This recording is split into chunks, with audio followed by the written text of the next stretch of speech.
Welcome back to English Conversation Hub. Facing challenges at work is tough, but planning and teamwork make it easier. In today's conversation, watch how an employee and a manager discuss project hurdles and come up with smart strategies, perfect for anyone learning English and wanting to sound more professional. I want to discuss about our ongoing project.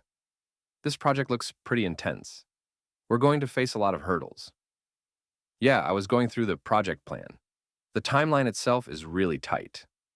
Exactly. And not to mention, coordinating with multiple teams will be tricky. There's a lot of dependency. True. Plus, the client's expectations are quite high.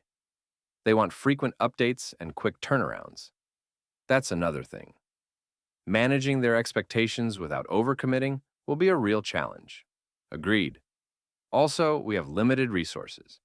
We might need to shuffle people around or get additional help. I was thinking the same. Maybe we can flag that in the next leadership meeting.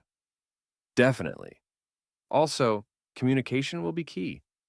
One small miscommunication and things could spiral.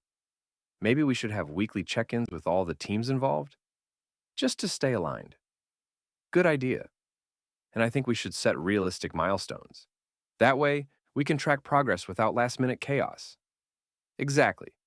Plus, it'll help us spot risks early on and manage them proactively. Despite all the challenges, I think if we plan properly, this could turn out to be a really successful project. I agree. It's going to be tough, but it's also a great opportunity for all of us to grow.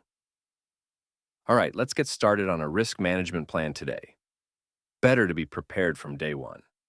Sounds perfect. I'll start drafting some points and we can review them together.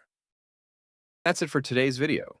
If you enjoyed this video and found it helpful, don't forget to give it a thumbs up, share it with your friends, and subscribe to the channel for more engaging conversations. Thanks for watching, and I'll see you in the next video. Stay tuned and take care.